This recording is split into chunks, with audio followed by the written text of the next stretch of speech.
There are certain stretches of Maryland where the land never fully feels settled. Prince George's County is one of them, especially where suburban roads begin to thin out and give way to dense woodland corridors that seem older than the towns around them. Locals don't always agree on what lives there, but they agree on one thing.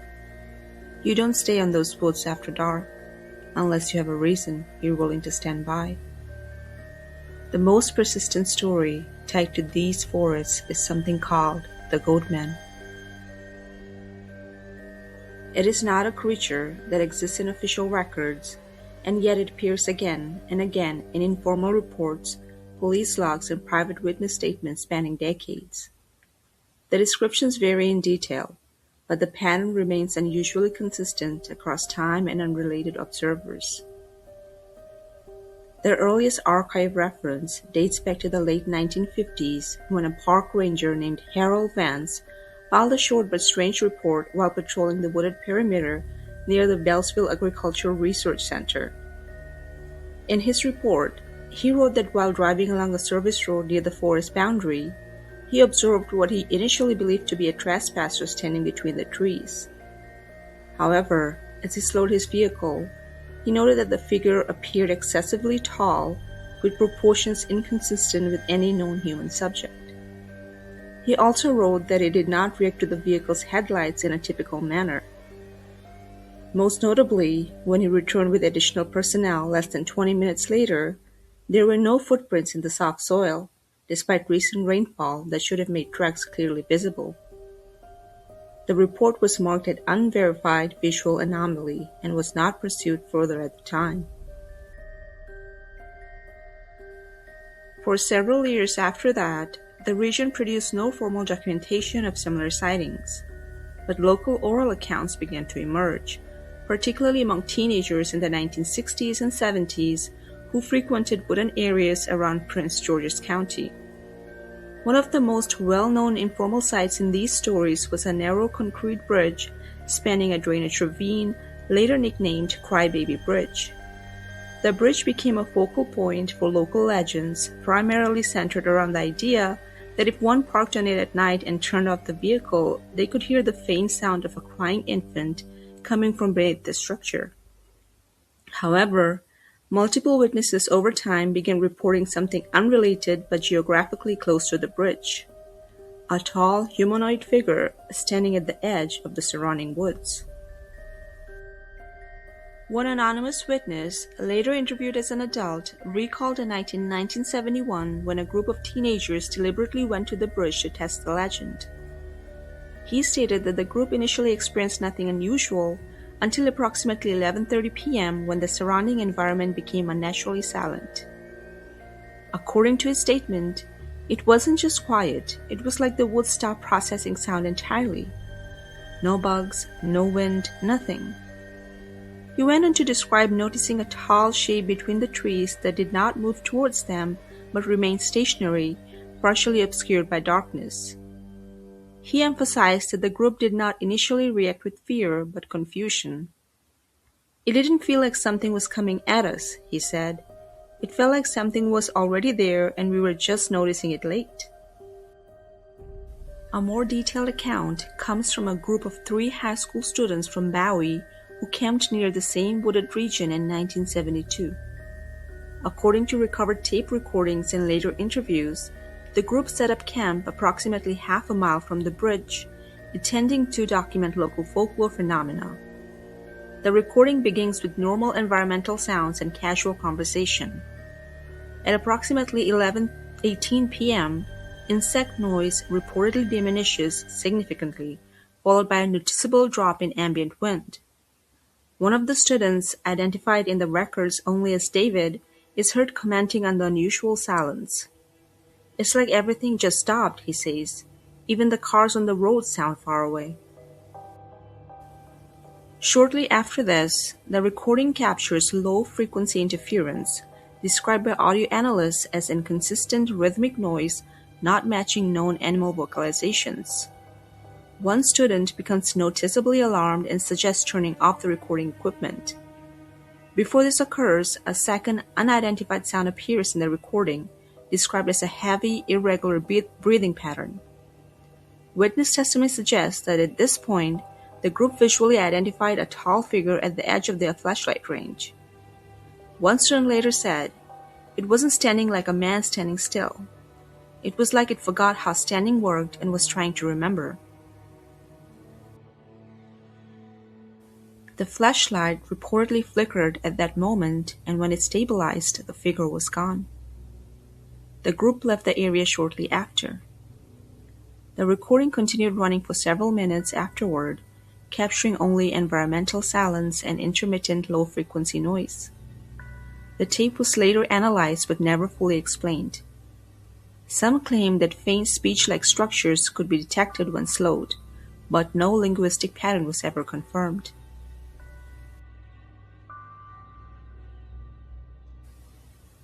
In the late 1980s, sightings had transitioned from informal reports into occasional law enforcement mentions. One of the most frequently cited cases involves Officer Daniel Rook, who was patrolling rural service roads near the forest boundary in 1988. According to dispatch records, he reported visual contact with an unidentified figure near the tree line. His transmission begins normally, but quickly becomes uncertain. He states that the object is standing near the trees but not reacting normally, followed by a pause where he appears to struggle with description. He then says, "It's too tall. I can't see where it ends."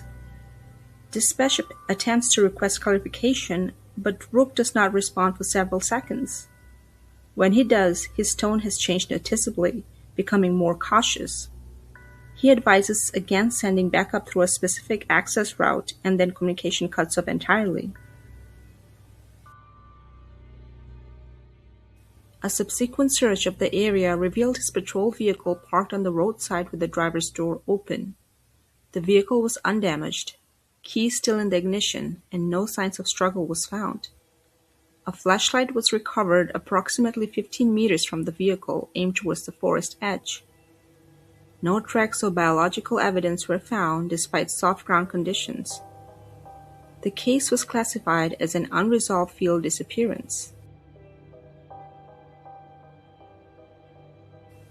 Years later, a University of Maryland student named George Lizama began collecting local folklore stories.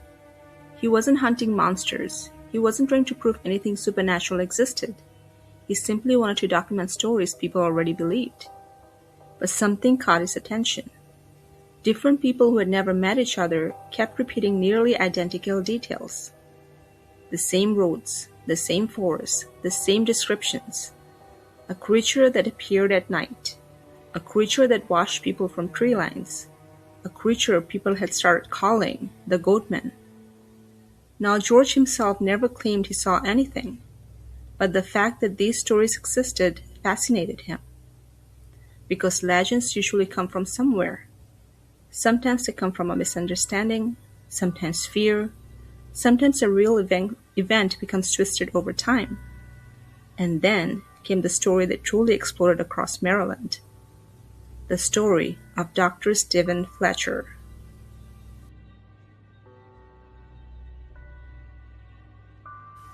According to local rumors, Stephen Fletcher worked at the Beltsville Agricultural Research Center. People claimed he conducted experiments involving goats. Depending on who told the story, the details changed. Some said radiation caused it. Others blamed chemicals. Some insisted secret genetic experiments had gone horribly wrong. But every version ended the same way. Something happened. Something terrible. Stephen Fletcher transformed. His body changed. His mind disappeared. And whatever remained escaped into the surrounding woods. The scientist was gone. The Goatman remained. It's an incredible story. There's only one problem. Researchers later discovered little evidence that Dr. Stephen Fletcher existed in the way the legend described. No secret experiment, no confirmed transformation, no escaped mutant creature. By then, it didn't matter. The story had already spread. Because monsters don't survive because of evidence, they survive because people remember them.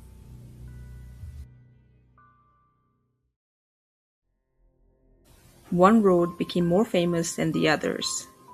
Fletchertown Road. Local kids knew the name immediately. Teenagers dared one another to drive there after midnight. Some laughed, some refused, others accepted the challenge. Many came back with stories. One account, repeated for years, involved a group of teenagers parking along the road late one night. The woods were silent. No wind, no movement, nothing. Minutes passed. Then one person heard something. Scratch. Nobody moved. Scratch, scratch.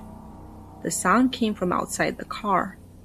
Metal scraping against metal, slowly moving from the back of the vehicle towards the side windows. Someone looked out. Nothing. Another looked through the rear windshield. Still nothing. Then scratch, right beside them. The driver reportedly started the engine and sped away. The following morning, they supposedly discovered long marks across the vehicle. No photographs, no proof, only another story. But stories have a strange way of growing.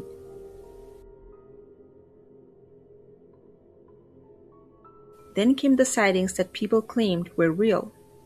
Residents around Forestville and Upper Marlboro described strange encounters over the years. Witness descriptions varied slightly, but similarities kept appearing.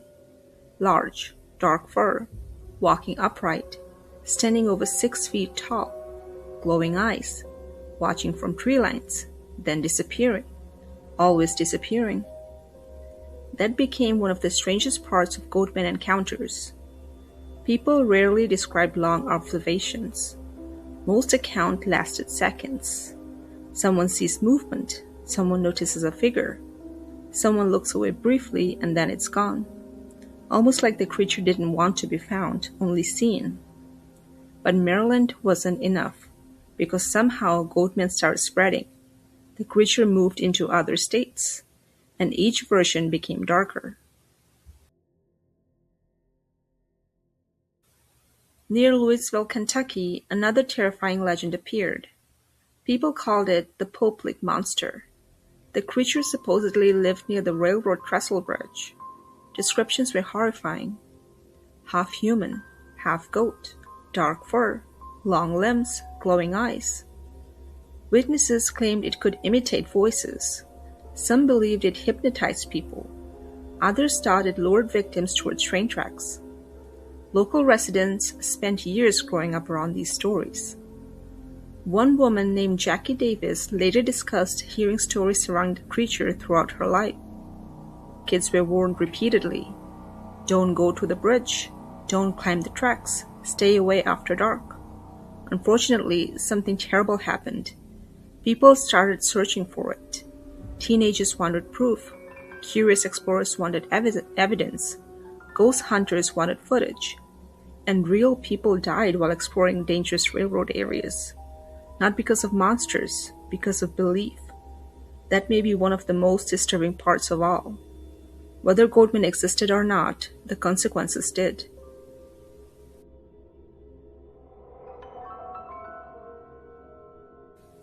And then, Texas created perhaps the most famous modern version, Goatman's Bridge. Near Denton stands an old Elton Bridge. Local stories claimed a successful goat farmer named Oscar Washburn lived nearby many years ago.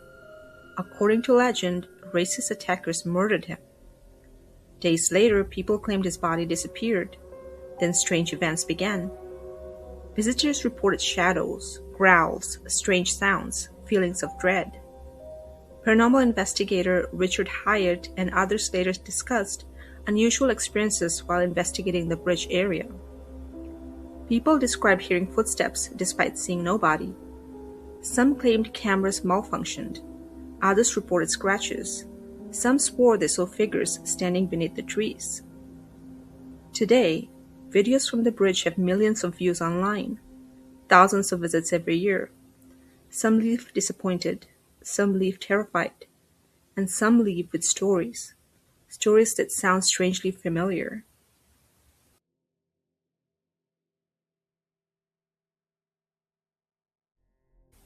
Hundreds of witness accounts exist. I could go on and on, telling you every witness account. But today, the internet keeps the legend alive. YouTube channels tell stories, people post sightings, forums discuss encounters. Videos claim to show mysterious figures moving in the forest. Some are probably fake, some are misunderstandings, some are wildlife. But every now and then, there's one video, one story, one account that makes people pause, that makes people wonder. Because despite decades of searching, nobody ever captured Goatman. No body, no bones, no evidence, only witnesses, only stories, only strange moments where people swear what happened. And maybe that's why the legend survives, because certainty kills mystery, and questions keep it alive.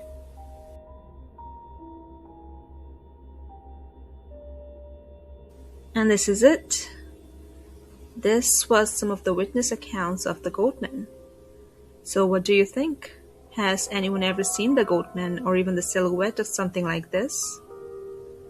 I don't know, I think it's a legend, a myth, unless I experience it for myself.